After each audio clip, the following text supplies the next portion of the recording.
مسلک رضا حق کی ہے صدا حشر تلک جاری رہے فیض رضا۔ حضرت عائشہ صدیقہ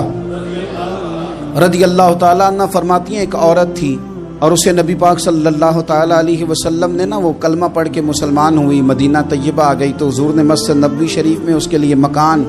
ایک سادہ سا کمرہ ساتھ مسجد کے بنوا دیا، وہیں رہنے لگی۔ اکثر وہ سیدہ طیبہ کے پاس آتی تو حضرت عائشہ صدیقہ رضی اللہ تعالیٰ عنہ فرماتی ہیں وہ بڑی باتیں سناتی اور آخر میں کہتی وہ ہار والا دن بھی بڑا عجیب دن تھا اور میرے رب کی قدرتوں کا دن تھا، وہ بھی بڑا عجیب دن تھا۔ سیدہ عائشہ صدیقہ رضی اللہ تعالیٰ عنہ ایک دن فرمانے لگی کہ تو ہار والے دن کا بڑا ذکر کرتی ہے، وہ کیا دن تھا؟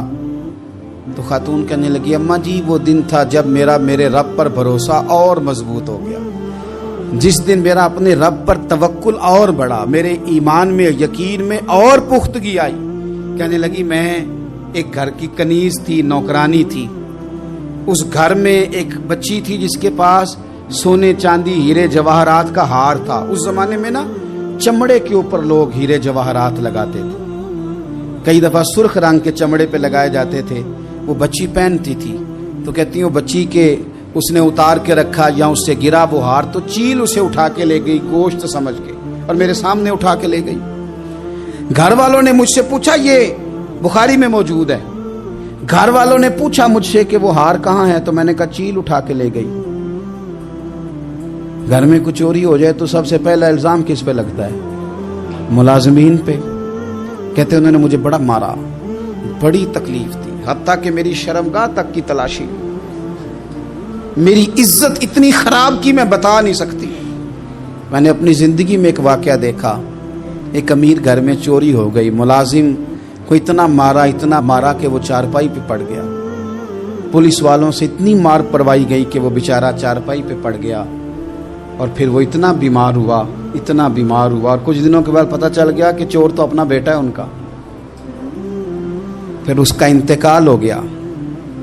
اب وہ سیٹھ صاحب اور گھر والے آ کے مرنے والے کے کان میں معافی مانگ رہے ہیں، کان میں۔ تو میں نے ان سے پھر کہا تھا کہ یہ تو اب چلا گیا ہے، تمہارا زور چلتا تھا نا تو تم نے قانون خریدا اور تم نے اسے جتنا ہو سکا تم نے اسے مار پڑوائی، تمہارے پاس جو عدالتیں تھی تم نے وہاں کاروائی کی، اب ایک عدالت قیامت کے دن لگے گی۔ یہ کمزور تھا نا، کچھ کر نہیں سکا۔ میرے نبی پاک صلی اللہ علیہ وسلم نے فرمایا سن لو، اگر سینگ والی بکری نے بغیر سینگ والی بکری کو تکلیف دی ہوگی نا تو قیامت کے دن اسے بھی بدلہ دینا پڑے گا کہ تیرے پاس سینگ تھے اور تو نے اسے مارا تھا۔ وہ خاتون عرض کرتی ہے سیدہ عائشہ کی خدمت میں کہ مجھے بڑا مارا، مجھے تکلیف دی، میں کہہ رہی تھی کہ میرے سامنے چیل لے گئی ہے پر وہ نہیں مان رہے تھے، اماں جی انہوں نے مجھے بڑا مارا۔ حضرت عائشہ صدیقہ کہتی ہیں پھر کیا ہوا؟ کہنے لگی اماں جی جب کوئی میرا مددگار نہ رہا، مجھے تکلیف دے رہے تھے، رسوا کر رہے تھے، تو میں نے اپنے رب سے مدد چاہی، میرے رب کی طرف میں نے توجہ کی، میں نے کہا مالک اب تو ہی میرا مددگار ہے۔ کہتی ہے وہ مجھے مار رہے تھے تو وہ چیل جو ہار لے گئی تھی وہی لے کے واپس آ گئی اور ہمارے سروں کے قریب لا کے اس نے جب اس ہار کو پھینکا وہ مجھے چھوڑ کے سائیڈ پہ ہوئے، وہ میری بے گناہی جان گئے، لیکن آپ کو بتاؤں اس دن سے میرا اپنے رب پر یقین اور بڑھ گیا۔ مجھے سمجھ آ گئی کہ جب انسان پورا ٹوٹ جاتا ہے اور جب کوئی چاروں جانب اس کا مددگار نہیں ہوتا تو رب تو ہوتا ہے نا،